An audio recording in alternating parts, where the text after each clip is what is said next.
All right, the Warriors back in action tonight. Yeah, let's get ready to rumble. Right? I love it. Now, you know, throughout the regular season, they'll lose a game here and there, but it's always so great to see the Warriors play some meaningful basketball. Now, just a handful of games left in the regular season, but you could say this one is the most important remaining. Warriors Nuggets with a chance to get even closer to sealing first place out west. Warriors just one game ahead of Denver in the standings and only 3 regular season games left at Oracle. So we are soaking up every moment. We go out to Jason Dumas, who's live courtside. Jason, does this seem like the perfect time for a postseason tune-up? Yeah, you know, Mark, make no doubt about it. This is a huge game with playoff implications, but I'm kind of getting the impression that it means a little more to the Nuggets than it does to the Warriors. I mean, let's be honest, the Warriors proved last year that they don't need home court advantage to make it to the NBA Finals and ultimately win an NBA Finals. They showed they could do it last year when they had to go to Houston and win a Game 7, and they ultimately won an NBA championship. Now, is that ideal? No, of course not. Of course they want home court advantage. But for this Nuggets team, this is a team that didn't even make the playoffs last year. And the last 2 times they played the Warriors, they've lost by a combined 48 points. So it seems like the Warriors really have a mental edge over them right now. The Nuggets did beat Golden State, but that was way back in October. It was the 3rd game of the season. Now, earlier today, we talked to Kevin Durant at this morning's shoot-around. And Mark, we got the brutally honest KD this morning when asked how he feels about this game. Is it really that important? It's another regular season game. I mean, opportunity for us to do something and clinch home court, I would guess. But if we lose this game, so what? We'll just keep pushing. The NHL wastes no time in rolling through their playoffs. The Sharks back on the ice tomorrow with an opportunity to leave Colorado with a 3-1 series lead. San Jose looked sharp last night, a 4-2 win thanks to a hat trick from Logan Couture. Since 2010, his 43 playoff goals is 2nd in the league, just behind Alex Ovechkin. The key now, not following up that performance with a letdown. This is what you play hockey for. This is what you play 82 games for. I've been fortunate enough to play in some very good teams, and we've only missed the playoffs once since I've been in San Jose. And these games are so much fun, and you're playing for the ultimate prize. So it's just a lot of fun playing hockey. And starting tonight with Giants baseball, the team in Boston for the next few days. We'll see if this is the trip Bruce Bochy gets to 2,000 career wins. But first, a historic and generational moment at Fenway. Check this out. Mike Yastrzemski with his grandfather, Red Sox legend Carl Yastrzemski pregame. Bochy had young Yaz hitting leadoff. Got a standing O from the Boston crowd. How about this? Top of the 4th. The Giants up 3-1. Young Yaz gets a hold of one, connects to straightaway center. A spot his grandpa hit so many home runs to during his time with the Sox. Family loves it. His 20th homer of the year gives the Giants a 4-1 lead. San Francisco led by 4 runs, but Boston started chipping away. Bottom 6th, Christian Vasquez ground rule double to deep right. Run comes in to make it 5-4. Sox would tie it on a passed ball. We are now deep into extra innings. Game knotted at 6 as we head into the bottom of the 14th.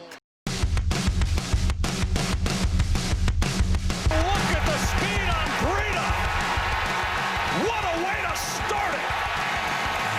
83-yard touchdown! The 49ers got out to a blisteringly fast start on the Monday night stage and didn't stop until they'd taken total control against the Browns. 2nd and 9, 4-man rush, score it, Kittle!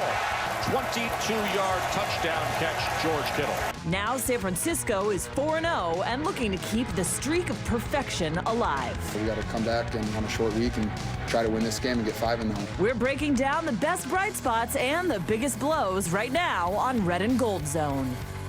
Welcome to Red and Gold Zone. I'm your host, Kate Rooney. 4-0, it has a nice ring to it. That's right, the 49ers are still undefeated, one of just 2 undefeated teams in the NFL, and they're alone at the top in the NFC. The Superdome was as festive and fun as ever, with plenty of 49er fans on hand to support their team.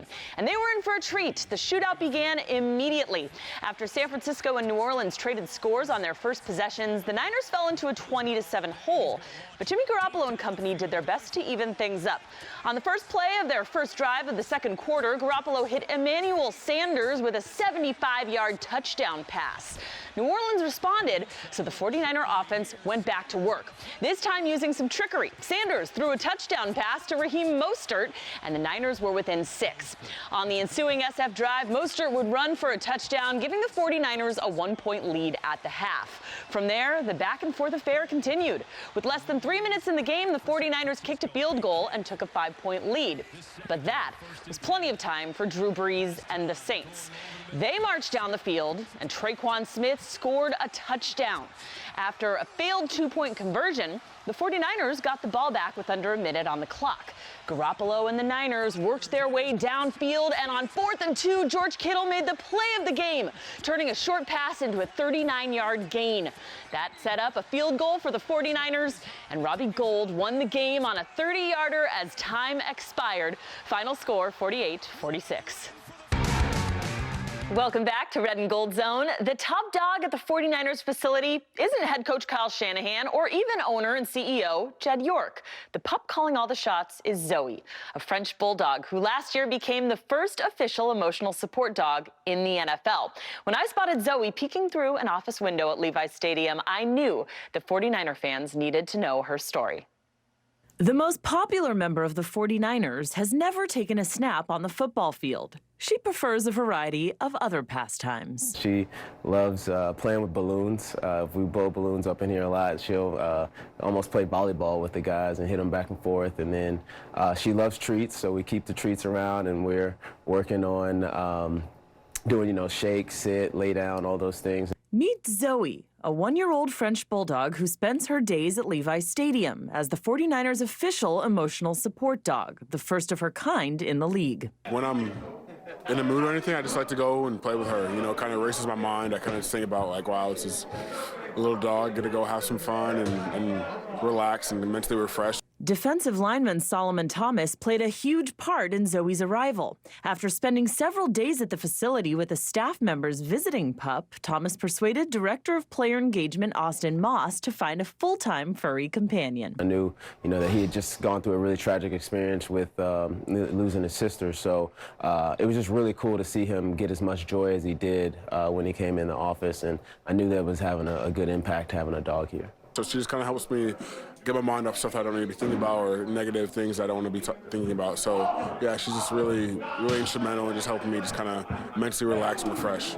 While Zoe hasn't undergone any specific training, she does have her emotional support dog certification. And Moss says the benefits to having her around have been immediately evident. These guys are, very strong, powerful men that, aren't used to being able to express their emotions freely, but when you come in here in a safe space and you know that, it's just about, being yourself and having a good time and getting some help that you may need, Zoe brings a lot of value to that. Especially for Thomas, who calls Zoe a best friend. I probably know the most. I probably play with her the most. She came over one time, so yeah, I feel like I have a special bond with Zoe, but yeah, I love her. She's awesome. Best pup ever. That'll do it for Red and Gold Zone, and we've got a lot of football to play this month, starting with Monday's matchup. Should be a fun one at Levi's Stadium. We'll see you next week with our Week 5 breakdown. Until then, enjoy all the action on the gridiron.